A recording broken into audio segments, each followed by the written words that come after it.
All right. Assalamu alaikum everyone. Let's start our day 2 for the SPM CFAP 3 workshop. कल की class में हमने क्या क्या किया था? कल की क्लास में सबसे पहले हमने एक छोटा सा सेक्शन किया था नो दी ऑडियंस के नाम से। फिर उसके बाद हमने ड्राफ्टिंग टेक्निक्स के ऊपर कुछ बात की थी।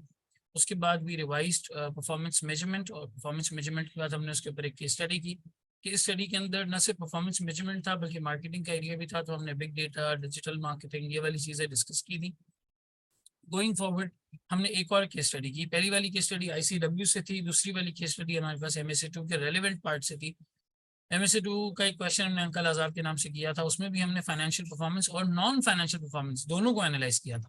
कस्टमर का फीडबैक भी वहाँ पे जो है वो हमारे पास मौजूद था, और दोनों को एनालाइज करने के बाद एट द सेम टाइम हमने वहाँ पे कुछ मार्केटिंग स्ट्रैटेजी की बेनिफिट्स के बारे में बात की। और फिर वहाँ पे हमने VC वेंचर कैपिटल के परस्पेक्टिव से ये देखा था कि कंपनी को कैपिटल रेज करना चाहिए या नहीं करना चाहिए। और फिर मार्केट सेगमेंटेशन के परस्पेक्टिव से देखा था कि मार्केट को सेगमेंट किस तरह किया जाता है और कौन सा टारगेट मार्केट जो है वो इस रेस्टोरेंट के बिजनेस के लिए जो अंकल आजाद के अंदर था वो हमारे लिए फ्रूटफुल है। ठीक है, ये इंटायर डे 1 वर्कशॉप हमारी जो है वो हमने यूट्यूब के ऊपर अपलोड की हुई है, और मैंने लिंक भी आप लोगों के साथ रात में शेयर कर लिया था, ग्रुप पे भी शेयर कर लिया था, तो कोई अगर देखना चाहे तो देख सकता है। एक अनवर कहते हैं सर आवाज़ कम आ रही है, बाकी लोगों को सही आ रही है आवाज़? Am I properly audible to everyone? Audible and clear, ठीक है, सही हो गया जी।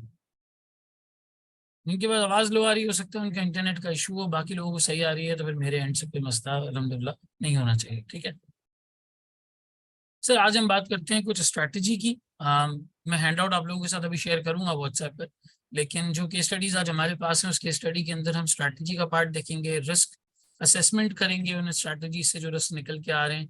फिर उसके बाद एट द सेम टाइम हम जो है वो एक और केस स्टडी करेंगे जिसमें हम सप्लायर सिलेक्शन के बारे में, प्रोक्योरमेंट के बारे में बात करेंगे, जो हमारे बिजनेस ऑपरेशंस का एक पार्ट होता है। ठीक है, प्रोक्योरमेंट के बारे में बात करेंगे। प्रोक्योरमेंट के बारे में बात करने के बाद उसके अंदर थोड़ा सा हमारे एथिक्स का पार्ट भी मौजूद है, और साइबर सिक्योरिटी यानी कि IT से रिलेटेड एक छोटा सा एरिया भी मौजूद है। तो हमारा IT में कंट्रोल्स वाला सेगमेंट आपने देखा होगा इस स्टडी टेक्स्ट के अंदर है। तो कोई 4 5 6 एरियाज को हम टच करते हुए चलेंगे, कुछ एथिक्स का पार्ट, कुछ procurement selection, strategy, risk assessment, फिर IT की साइबर सिक्योरिटी, ये 4 5 एरियाज हम टच अपॉन करेंगे इन 2 केस स्टडीज में, जो आज मैं आप लोगों के साथ इंशाल्लाह ताला ग्रुप पे शेयर करूंगा। अगेन ये केस स्टडीज मैंने ICW से ली है। ICW के सवाल में बैकग्राउंड एक ही होता है, रिक्वायरमेंट 4 होती हैं, तो आप चारों चीजें एक ही बैकग्राउंड के रिस्पेक्ट से कर लेते हैं। ICAP के अंदर जो सवाल है उसका मिजाज थोड़ा सा ऐसा होता है कि 12-15 नंबर का एक क्वेश्चन बन के आपके पास, या 20 नंबर के क्वेश्चन बन के आपके पास जो है वो आ रहा होगा, उसी क्वेश्चन को आप जो है वो लेकर चल रहे होंगे, वो पूरा एक ही सब्जेक्ट मैटर के ऊपर जो है वो बेस कर रहा होता है। ठीक है, तो हम अगर एक हाई लेवल प्रैक्टिस कर लेते हैं, अगले स्टेप की प्रैक्टिस कर लेते हैं, तो हमारे लिए पीछे वाली चीजें फिर आसान हो जाती है। तो इन क्वेश्चंस को करके इंशाल्लाह ताला आई कैप के सवालों को हैंडल करना आपके लिए और इजी हो जाएगा। आज भी फोकस जो है वो ज़्यादा ड्राफ्टिंग के ऊपर होगा और लिखने के तरीका कार के ऊपर होगा, मेजरली हमारा सारा का सारा फोकस।